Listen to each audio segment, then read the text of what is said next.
at the age of 18. I'm going to tell you this right here, right now. When you make money at an early age, and I'm not talking early like 25 or 27, 28, because that's still earlier, or maybe even 23 or 24. I'm talking early as in 18, 21. No one is impressed. They just think you are a lucky kid. I can tell you this because I experienced this. Very few people thought he was a genius. They're like, oh, he got lucky at an early age and he's probably gonna lose all of it. Because honestly, that's what happens 98% of the time. So that's number one. And number two, girls don't want you at that age. Either you have someone like your high school sweetheart who loves you no matter what. So it doesn't matter if you make your first million at 18 or at 28, this girl's in it for the long run. Here's the thing, YouTube is entertainment. It is not education, and you need to view it that way. Because in life, you get ahead by applying, not learning.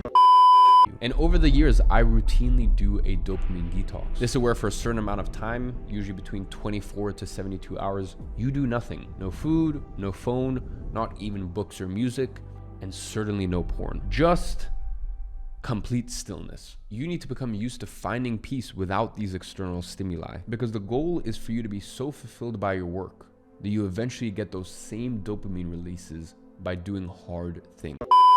Now, instead of working harder, you need to learn how to work smarter, or preferably still do both. But that really means that you need to focus on systems that you can leverage. And as a result, the type of books that will get you from $10,000 to $100,000 a month are very, very different.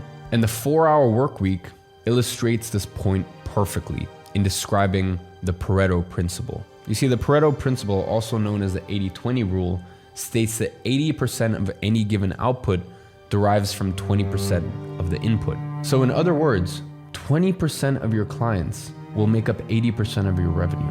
And the craziest part is that this rule extends far beyond just business.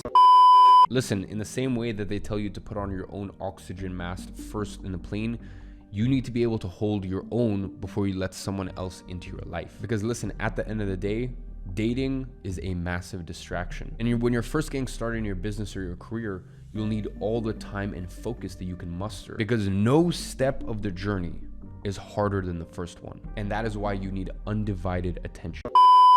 You're going on YouTube and you're going, hey, I want to learn this skill, or I want to complete this thing. How do I do it? Can I get as much information about this thing? That is intentional. Whereas when you go on the YouTube home feed, that's not intentional at all. All that the algorithm is doing is just trying to pull you in and try to grasp and try to take your attention. Remember what I told you earlier on? I said 5 to 10 years to make your first million. What happened to me?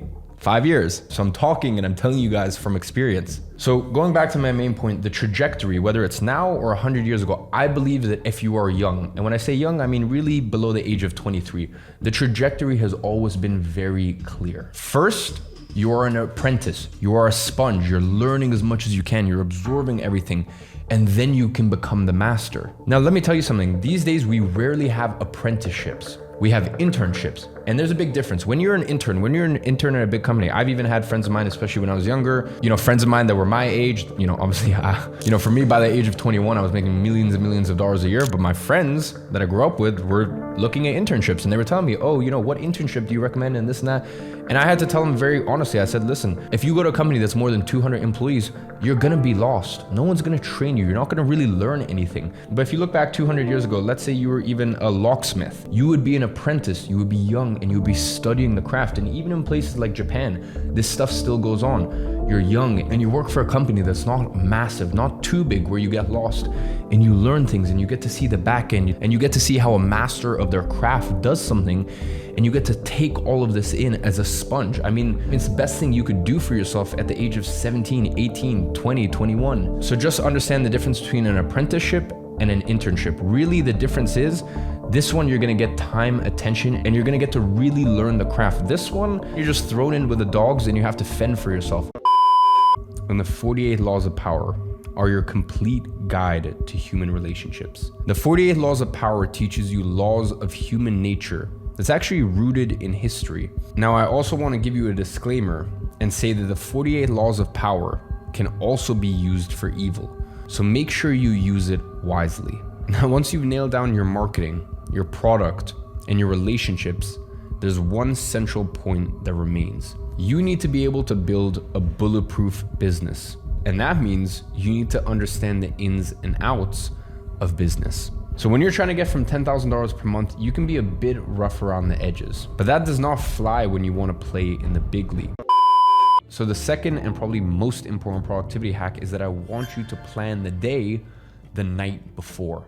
Now, I know it sounds too simple to be true, but that's why most people don't do it.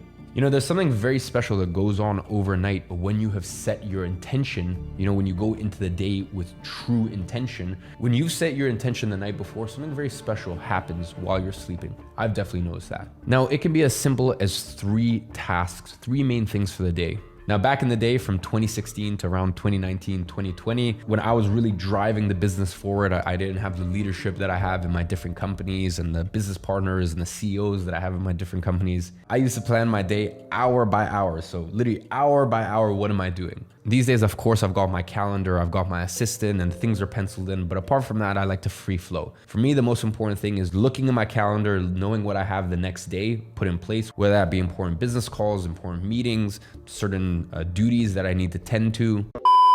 You need to get knowledge of the inner workings of the business, of the industry. Now listen, the quickest and easiest way to do that is by investing in education, either investing in your own learning to properly educate yourself.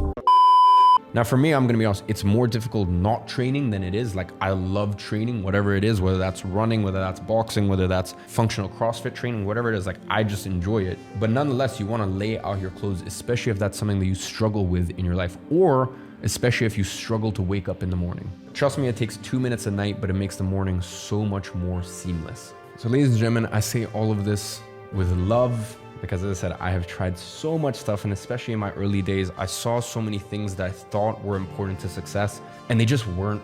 So this is just me being honest of what has worked for me over the last 10 years and what hasn't. I hope it was useful to you. And as always, I'm watching from afar and I'm rooting for you.